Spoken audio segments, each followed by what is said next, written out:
తాకట్టులో ఉన్న బంగారాన్ని విడిపించి ఆ రోజున్న మార్కెట్ ధర కట్టి మిగిలిన డబ్బును మీకు అందిస్తుంది కొమ్మూరి గోల్డ్. నమస్కారం, నా పేరు డాక్టర్ షగుఫ్తా. నేను న్యాచురోపతి డాక్టర్ని. ఈ నరాల తిమ్మిర్లు, నరాల బలహీనతలు అసలు ఎందుకు వస్తున్నాయి? దీనికి ఏమైనా మంచి బలమైన ఫుడ్ ఉందా? అసలు ఈ చిన్న చిన్న వాళ్ళలోనే ఎక్కువగా వస్తున్నాయని చాలా మనం ఈవెన్ మన దగ్గరకు వచ్చిన పేషెంట్స్‌లో కూడా చాలా యంగ్‌స్టర్స్ ఈ మధ్య ఎక్కువైపోయారు. అంటే నెక్ పెయిన్ అని, బ్యాక్ పెయిన్ అని, అంటే జాయింట్‌కి సంబంధించినవి ఎక్కువగా పెయిన్స్‌తో సఫర్ అవుతున్నారు అనేది ఈ మధ్య చాలా కామన్‌గా చూస్తున్నాం. అసలు దీనికి సంబంధిత ప్రాబ్లమ్స్ ఎందుకొస్తున్నాయి? దీనికి మనం ఎలాంటి ఫుడ్ తీసుకుంటే నరాల్లో మంచి బలం వచ్చి హెల్తీగా ఉంటామనే దాని గురించి క్లుప్తంగా తెలుసుకుందాము. సో, మెయిన్ థింగ్ నరాల బలహీనత అందులోనే ఉంది. నరాలకి కరెక్ట్ ఫుడ్ ఇవ్వకపోతే అవి ఆటోమేటిక్‌గా వీక్ అయిపోతాయి. సో, కాబట్టి దానివల్ల ఎన్నో రకాల పెయిన్స్, ఎన్నో రకాల డెఫిషియన్సీస్, ఎన్నో రకాల ఇబ్బందులకు మనం గురవుతూ ఉంటాం. సో, నరాలకి ఎందుకు బలహీనత వస్తుందంటే, నరాలకి స్ట్రెంథెనింగ్ ఫుడ్ ఏంటి? బి12 చాలా ఇంపార్టెంట్. నువ్వు చాలా కేసెస్‌లో చిన్న పిల్లలు ఈ మధ్య మీకు చిన్న గాయమైనా సరే రికవరీ అవ్వడానికి నెలలు అవుతుంది. అంటే పెద్దవాళ్ళలో చైర్ సరిగ్గా లేదని చెప్పి చైర్ మారుస్తున్నాము. లేదంటే బెడ్ సరిగ్గా లేదంటే బెడ్ మారుస్తున్నాము. ఎన్నెన్నో చేంజెస్ చేస్తున్నాం. కానీ పెయిన్స్ అయితే తగ్గట్లేదు. ఈ సయాటికా పెయిన్, బ్యాక్ పెయిన్స్, నీ పెయిన్స్ అసలు వీటన్నిటికంటే బెడ్, పిల్లోస్, చైర్స్ ఇవన్నీ మార్చడానికి ముందు మనం ఏం చేయాలి? ఫుడ్ మార్చుకోవాలి. మనం తినే ఫుడ్‌లో బలమైన బి12 and D vitamin, iron, calcium, magnesium ఈ కైండ్ ఆఫ్ ఫుడ్ లేకపోతే ఆటోమేటిక్‌గా మనకేమవుతది? స్ట్రెంత్ ఉండదు నరాలకి. పెయిన్స్ రావడం కామన్ అయిపోతాయి. సో, మనం ఫస్ట్ ఈ నరాలలో తిమ్మిర్లు గానీ, వీక్‌గా అనిపించడం గానీ, ఫెటిగ్‌గా అనిపించడం గానీ, ఏదైనా పని చేస్తున్నప్పుడు కూడా బాడీ వీక్ అయిపోయి ఇంకొక పని చేయడానికి బాడీ సహకరించినప్పుడు, అండ్ చిన్న చిన్న తిమ్మిర్లొచ్చినప్పుడు, అండ్ చీమలు కుట్టినట్టు అనిపిస్తా ఉంటాయి గదా! ఇలాంటివొచ్చినప్పుడు మనం ఖచ్చితంగా గమనించి బి12 టెస్ట్ చేయించుకోవాలి. మనమే స్వతహాగా బి12, డి విటమిన్ మెయిన్ ఈ 2 అయితే కంపల్సరీ చేయించుకోవాలండి. బి12, డి విటమిన్ చేయించుకోవాలి. బి12 డెఫిషియన్సీ ఉంది. 100% ఈ మధ్య కామన్ అయిపోయింది.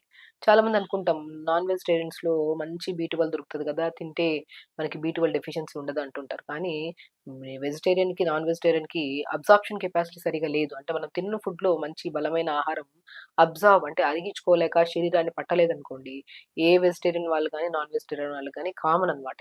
మనకి బి12 డెఫిషియన్సీ. కాబట్టి బి12 డెఫిషియన్సీకి మనం ఏం చేయాలి? అబ్సార్ప్షన్ కెపాసిటీ పెంచుకోవాలి. అంటే తిన్న వెంటనే బాడీకి పట్టేలాగా మనం కంపల్సరీ హెల్తీగా ఉండేటట్టు చూసుకోవాలి. సో, మనం వెజిటేరియన్ ఫుడ్‌లోనే మనం చాలా రకాల బలమైన నరాలకు స్ట్రెంథెనింగ్ ఫుడ్ ఉన్నాయి. మన ఎర్ర తోటకూర అంటారు. ఐడియా ఉంది కదా! మన తోటకూర కామన్ మంచిగా చిన్న ముక్కేసినా పెద్దగా అవుతది. మంచిగా మనం తోటకూర బాగా దొరుకుతది. తోటకూర ప్రతిరోజు తీసుకునే వాళ్ళలో నరాలలో ప్రాబ్లమ్స్ రావు. అండ్ బోన్స్ చాలా స్ట్రాంగ్‌గా ఉంటాయి. ఐరన్ డెఫిషియన్సీ ఉండదు. కళ్ళకి చాలా మంచిది. ఐస్‌కి చాలా మంచిది. ఎంతో మంచి ప్రయోజనాలున్నాయి. నేను తోటకూరని చాలా వరకు చెప్తుంటాను. రెగ్యులర్‌గా తోటకూర తీసుకోండి. తోటకూరని రకరకాలుగా చాలామంది కాన్‌స్టిపేషన్ ప్రాబ్లమ్ ఉండే వాళ్ళకి కూడా తోటకూర చాలా బాగా యూజ్ అవుతది. సో, రెగ్యులర్‌గా మోషన్ అవ్వట్లేదు. మోషన్‌లో చాలా మందికి టైట్‌గా పైల్స్ లాగా ఉన్నాయి కొంతమందికి. ఈ కైండ్ ఆఫ్ ఏ ఇష్యూస్ ఉన్నా సరే తోటకూర బ్రహ్మాండంగా పనిచేస్తది. తోటకూరలో రిచ్ ఐరన్ ఉంటది. విటమిన్స్ ఉంటాయి. మినరల్స్ ఉంటాయి. చాలా ప్రత్యేకమైన మనం అన్ని ఆకుకూరల్లో నేను మునగాకుకి, తోటకూరకి, పాలకూరకి, మెంతి కూరకి ఎక్కువగా ప్రాధాన్యత ఇస్తాను. ఎందుకంటే అందులో ఆల్మోస్ట్ 50-60% ఎక్కువగా మనకు బెనిఫిట్స్ ఉండేవి తోటకూర. తోటకూర మనం రెగ్యులర్‌గా తీసుకోవడం వల్ల మనకి దీంట్లో చాలా రకాల బలమైన విటమిన్స్ ఉన్నాయి కాబట్టి అండ్ ఐరన్ తగ్గిపోయిన బాడీలో వీక్‌నెస్ వస్తది. ఐరన్ తగ్గిపోయినా సరే నరాలలో పెయిన్స్, వీక్‌నెస్ రావడము, బి కాంప్లెక్స్ విటమిన్స్ ఉంటాయి. జింక్, మెగ్నీషియం అన్నీ ఉంటాయి ఇందులో కాబట్టి తోటకూర తీసుకోండి. అండ్ తోటకూర విత్తనాలు దొరుకుతాయి మనకి. డి విటమిన్ కూడా తోటకూరలో మంచిగా దొరుకుతది. మనం తెచ్చుకొని తీసుకోవచ్చు. అండ్ తోటకూర విత్తనాలు మనకి గసగసాల్లాగా చిన్నగా ఉంటాయి. అవి గూడా మనం తెప్పించుకొని పెనం మీద వేసి ఇలా దోరగా వేపితే పాప్‌కార్న్ లాగా చిన్న చిన్నగొస్తాయి. దాంట్లో కొద్దిగా బెల్లము, కొద్దిగా pumpkin seeds, watermelon seeds, sunflower seeds అన్నీ ఏసి రోజు లడ్డూలాగా చేసి పిల్లలకి పెట్టండి. చాలా బలం. చాలా వరకు నేనేమంటానంటే పెయిన్స్, నరాలలో తిమ్మిర్లు, బలహీనత, నొప్పులు ఇలాంటివి ఏమున్నా సరే మెడిసిన్ యూజ్ జేయడానికి ముందు ఫస్ట్ మనం జేసుకోవాల్సిన జాగ్రత్తలేంటంటే ఫుడ్‌లో మార్చుకోవాలి.